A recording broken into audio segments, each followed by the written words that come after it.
የቀድሞ ወታደራዊ ጄኔራል የአሁኑ አምባሳደር ባጫ ደበሌ የባህር በር ማግኘታችን አይቀርም ሲሉ ዛቱ። አሰብን ለጋራ ጥቅም መዋሉን ትቶ አስቀራለሁ ያለ ግን ይጠፋል ሲሉ በብርቱ አስጠንቅቀዋል። በትግራይ ቴሌቪዥንና ሬዲዮ ጣቢያዎች ላይ የተደረገው የመቆጣጠር ድርጊት መፈንቅለ አስተዳደር መሆኑ ተመላከተ። የጌታቸው ረዳ ስምረት ፓርቲ ደግሞ ኋላ ቀር እያለ የጠራው ቡድን አብረን እንታገል ሲል ጥሪ አቅርበዋል። ኢሰመኮ በቤኒሻንጉል ጉሙዝ ክልል የተራዘመ ክስ እስራት መኖሩንና በፖሊስ ጣቢያዎች የምግብ በጀትና የሕክምና አገልግሎት አለመኖሩን አመለከተ። ጤና ይስጥልን። በሰዓቱ ዜናችን ያስተዋወቅናችሁን ጨምሮ ሌሎች ዘገባዎችን ይዘናል። አብረን እንቆይ። የቀድሞ ወታደራዊ ጄኔራል የአሁኑ አምባሳደር ባጫ ደበሌ የባህር በር ማግኘታችን አይቀርም ሲሉ ተናገሩ። አሰብን ለጋራ ጥቅም መዋሉን ትቶ አስቀራለሁ ያለ ግን ይጠፋል ሲሉ ዝተዋል። የቀድሞ የኢትዮጵያ ጄኔራሎች አሰብን በተመለከተ የሚያደርጓቸው ንግግሮች ቀጥለው ባጫ ደበሌ ጋር ደርሷል። የቀድሞ ጄኔራል አሰብን በስም ጠቅሰው ከሆነ በሰላማዊ መንገድ ለጋራ ጥቅም መዋል ይገባል፣ ካልሆነ ግን ኢትዮጵያ ተጠቃሚ ሳትሆን የምትቀርበት ምንም አይነት አመክንዮ እንደሌለ ሲናገሩ ተደምጠዋል። አሰብን አስቀራለሁ ካሉም ይጠፋሉ ሲሉ ዝተዋል። እንኳን አሰብ ቀጥተው እነሱም ህጋዊ በሆነ መንገድ አይደለም የሄዱት። ስለዚህ የሚያስቡ ከሆነ አሰብን በጋራ ጥቅም ለጋራ ጥቅም ማዋል ነው። ለጋራ ጥቅም ካልዋልክ ደግሞ እሱ አይቀርም። ስለዚህ አሰብን አስቀራለሁ ብለት ይጠፋል። ምክንያቱም በውጊያ እንሄድም ሰላማዊ በሆነ መንገድ እንሄዳለን። ከዚህ የተነሳ አሁን ጉዳዩ ኢትዮጵያን በማመስ ኤርትራ በሰላም ትኖራለች የሚል ፖሊሲ ነው ያላቸው። ይሄ የሞኞች ፖሊሲ። አንተ የሰው ቤት እየበጠበጥክ አንተ በሰላም አትኖርም። ሰውን ሰላም አሳጥተ አንተ ሰላም ልትኖር አትችልም። ስለዚህ መስታወት ቤት ውስጥ ቆመ ሌላ ሰው ላይ ድንጋይ መወርወር ምን ሊያመጣ እንደሚችል ይታወቃልና የኢትዮጵያ የባህር በር ማግኘት ጉዳይ ምንም ጥርጥር የለውም። እሱ ልክ እንደ ባጫ ሁሉ የቀድሞ ጄኔራል አባዱላ ገመዳም በተመሳሳይ አሰብን ማግኘት የግድ እንደሆነ ጠቅሰው ማስቀረት የሞከረ ግን ይጠፋል ማለታቸውን አዲስ ማለዳ ትናንት መዘገቧ ይታወሳል። በትግራይ ቴሌቪዥንና ሬዲዮ ጣቢያዎች ላይ የተደረገው የመቆጣጠር ድርጊት መፈንቅለ አስተዳደር መሆኑ ተመላከተ። ባለፈው ሳምንት በትግራይ ክልል ጊዜያዊ አስተዳደር ፕሬዝደንት ጽሕፈት ቤት ትግራይ ቴሌቪዥንና ሬዲዮ፣ ድምፀ ወያኔ ቴሌቪዥንና ሬዲዮ እንዲሁም የመቀሌ ኤፍኤም 104.4 ቁጥጥርና ከበባ ተደርጎባቸው እንደነበረ ይታወሳል። የውድብ ነጻነት ትግራይ ውናት ፓርቲ ምክትል ሊቀመንበር አለምሰገድ አረጋይ እንደገለጹት በትግራይ ክልል ከታችኛው እስከ ላይኛው ያለው የመንግስት እርከን ሙሉ በሙሉ በሚባል ደረጃ የህወሓት አንደኛው ክንፍ ተቆጣጥሮታል። በዚህም የቀረው የፕሬዝደንት ቦታ ብቻ መሆኑን አንስተው ይህንን ሹመት የሚሰጡት ደግሞ የፌዴራል ጠቅላይ ሚኒስትር አብይ አህመድ መሆናቸውን ገልጸው በዚህ መሰረትም የትግራይ ክልል ጊዜያዊ አስተዳደር ፕሬዝደንት ታደሰ ወረደ ሆነው መሾማቸውን አስታውሰዋል። ነገር ግን የህወሓት ኃይሎች ከኤርትራ ጋር በመቀናጀት የፕሬዝደንትነት ቦታውን ለመውሰድ ታስቦ የተደረገ መፈንቅለ መንግስት መሆኑን የፓርቲው ምክትል ሊቀመንበር ለአዲስ ማለዳ ነግረዋታል። አሁን ትግራይ ውስጥ ኦልሞስት ከታችኛው የመንግስት እርከን እስከ ላይኛው የመንግስት እርከን 100% በምትዩ መንገድ የህወሓት አንዱ አንጃ የቀረውን አንጃ የፕሬዝደንት ውስጥ የቀረውን አንጃ ነው የተቆጣጠረው። የቀረችው የፕሬዝደንት ፖዚሽን ነበረች። ምክንያቱም ፕሬዝደንት ፖዚሽን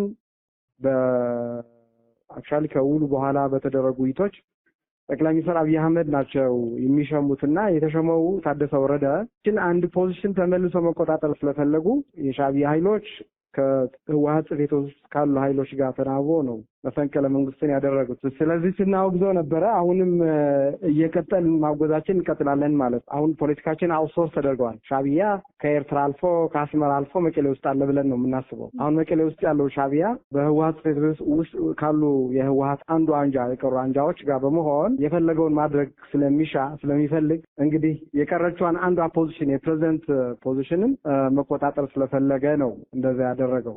ከዚህ ጋር ተያይዞ መንግስትና በትግራይ ክልል ውስጥ የሚገኘው አንጃን ጨምሮ በክልሉ ያለው የሰላም ሁኔታ እንዲባባስ ምክንያት መሆናቸውን አመልክተዋል። ይህም የሰላም ችግር በትግራይ ክልል ውስጥ ብቻ የሚቆም እንዳልሆነና ጦርነት ለሁሉም መጥፊያ እንደሚሆን ጠቅሰው አስጠንቅቀዋል።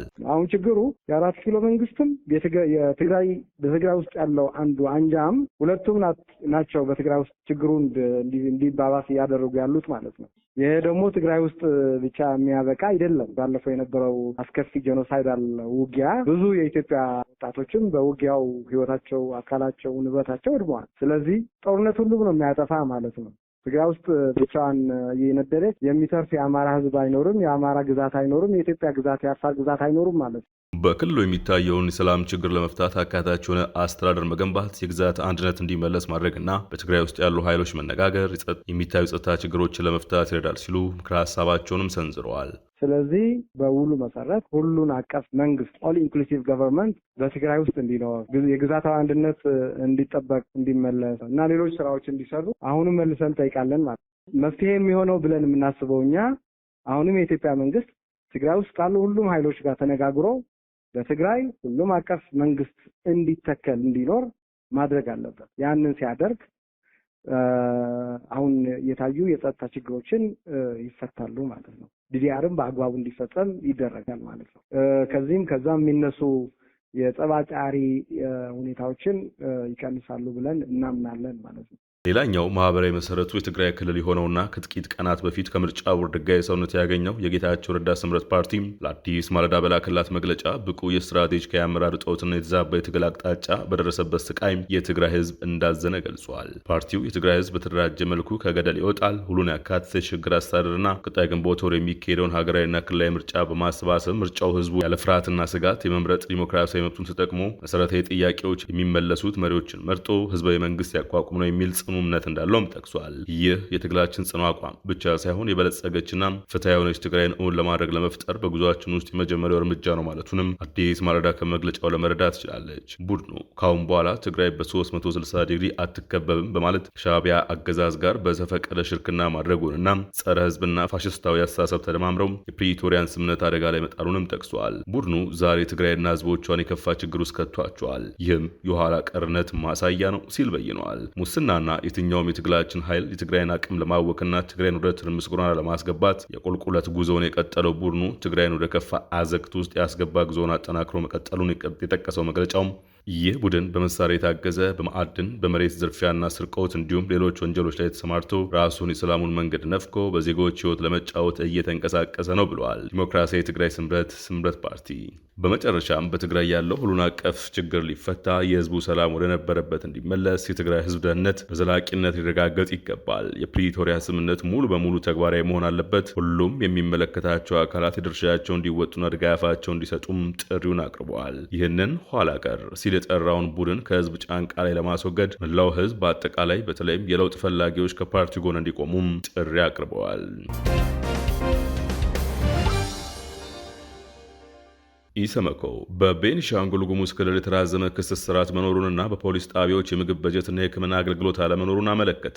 የኢትዮጵያ ሰብአዊ መብቶች ኮሚሽን ኢሰመኮ በቤኒሻንጉል ጉሙዝ ክልል ያለውን አጠቃላይ የሰብአዊ መብቶች ሁኔታ በተመለከተ ከክልሉ ርዕሰ መስተዳድርና ሌሎች የስራ ኃላፊዎች ጋር ህዳር 24 ቀን 2018 ዓ.ም በአሶሳ ከተማ ውይይት ማካሄዱን ገልጿል። ውይይቱ ኢሰመኮ በክልሉ የሰብአዊ መብቶች ሁኔታ ላይ በተለያዩ ጊዜያት ባካሄዳቸው ክትትሎችና ምርመራዎች የደረሰባቸውን ግኝቶች ማቅረብ፣ መልካም ምርቶች ጠናክረው እንዲቀጥሉና በአሳሳቢ ጉዳዮች ላይ የእርምት እርምጃ እንዲወሰዱ ለመወትወት ያለመ መሆኑን የገለጸው ኮሚሽኑ በክልሉ የሰብአዊ መብቶች አያያዝ ሁኔታ መሻሻል ያሳዩና እርምት ሊወሰድባቸው የሚገቡ ጉዳዮችን ለይቶ በዝርዝር አመላክቷል። በዚህም የክልሉ መንግስት ከታጠቁ ኃይሎች ጋር ባደረገው የሰላም ስምምነት የሰዎች ሞት፣ የአካል ጉዳትና መፈናቀል መቀነሱም፣ ማዕድንና ኢንቨስትመንት ዘርፍ ለሰላም ተመላሾች የስራ ዕድል መፈጠሩም፣ የክልሉ መንግስት ስደተኞችን ለመቀበል ያለው ዝግጁነት፣ የተሻለ የተፈናቃዮች አያያዝ በመኖሩ ተፈናቃዮች ወደ ቀያቸው መመለስ መጀመራቸውን መልካም ምርታ የታየባቸው ጉዳዮች መሆናቸውን ኮሚሽኑ ገልጿል። በሴቶችና ህጻናት መብቶች ላይ የግንዛቤ ማሳደጊያ ስራዎች መሰራታቸውና ጾታዊ ጥቃት ተጎጂዎች ማገገሚያና የተሃድሶ ማዕከል መቋቋሙን፣ በክልሉ የዲሲፕሊን ጉድለት የተገኘባቸው የጸጥታ አካላት ተጠያቂ ማድረግ መጀመሩን፣ ያለ አግባብ የታሰሩ ሰዎች መለቀቅ መጀመሩ፣ ተጠርጣሪዎችን በ48 ሰዓታት ውስጥ ፍርድ ቤት የማቅረብ ሂደት ጠናክሮ መቀጠሉና የታራሚዎች የቀን የምግብ በጀት ከ41 ብር ወደ 65 ብር መሻሻሉ አበረታች ውጤት ተመዝግቦባቸዋል ብለዋል። ይሁን እንጂ ይላል ኮሚሽኑ፣ ይሁን እንጂ በክልሉ የተራዘመ የቅድመ ክስ ስርዓት መኖሩ፣ የዋስትና መብት በወቅቱ አለመተግበሩ፣ የፍትሐ ብሔር ጉዳይ ተከራካሪዎችን ማሰር፣ ፖሊስ ጣቢያዎች የምግብ በጀትና የሕክምና አገልግሎት አለመኖር፣ ታራሚ ክፍሎች መጨናነቅ፣ በቂ የውሃ የሕክምና ባለሙያና የመድኃኒት አቅርቦት አለመኖር፣ ታራሚዎችን ከጾታ ውጭ በእስራት መጠን አይነትና እድሜ ለይቶ አለመመደቡ በቂ ትኩረትና ርምት የሚፈልጉ ጉዳዮች መሆናቸውን አስገንዝበዋል።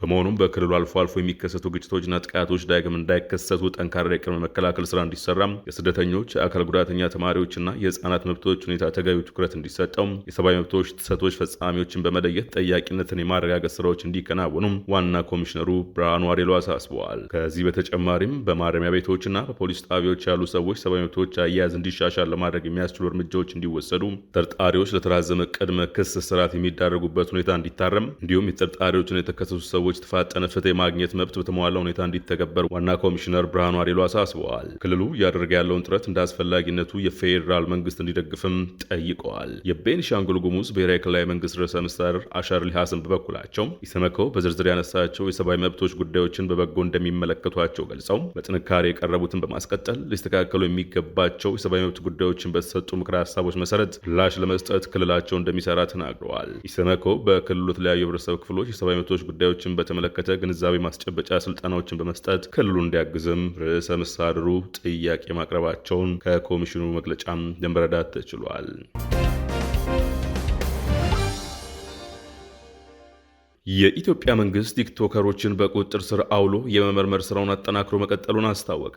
ከቀናት በፊት 5 ቲክቶከሮች ከታሰሩ በኋላ በፈጠራ ይዘት አሸናፊ የሆነው አዶናይ ኃይለ ሚካኤልንም ትናንት በቁጥጥር ስር መዋሉን የኢትዮጵያ ፌዴራል ፖሊስ አስታውቋል። ፖሊስ ባወጣው መግለጫ አዶናይ ብርሃን ኃይለ ሚካኤል የተባለ ጠርጣሪም በቁጥጥር ስር አውሎም ምርመራ እያጣራ መሆኑን ገልጿል። አዶናይ በቁጥጥር ስር ሊውል የቻለው ከኢትዮጵያ ሕዝብ ባህልና መልካም ስነ ምግባር በተቃራኒ በህዝብ ዘንድ ተቀባይነት የሌለው አስነዋሪ አለባበስ ለብሰው በአደባባይና በቴሌቪዥን ቀጥታ ስርጭት የታዩ 5 ተጠርጣሪዎች በቁጥጥር ስር በዋሉበት የወንጀል ጉዳይ ጋር በተያያዘ መሆኑን የኢትዮጵያ ፌዴራል ፖሊስ አስታውቋል። እውቅናና ገንዘብ ለማግኘት ብቻ በማሰብ ሚዲያዎችን ኃላፊነት በጎደለው አኳኋን እየተጠቀሙ በተለይ ወጣቱ ትውልድ በመልካም ስነ ምግባር ተቀርጾ ሀገርን የሚጠቅሙ ተግባራትን እንዳያከናውንና በተቃራኒው በትውልዱ ላይ ርካሽ ባህልን ለመጫን የሚደረገውን ተግባር ለመከላከል የኢትዮጵያ ፌዴራል ፖሊስ የጀመረው ያለው ምርመራ አጠናክሮ እንደሚቀጥልም አስጠንቅቋል።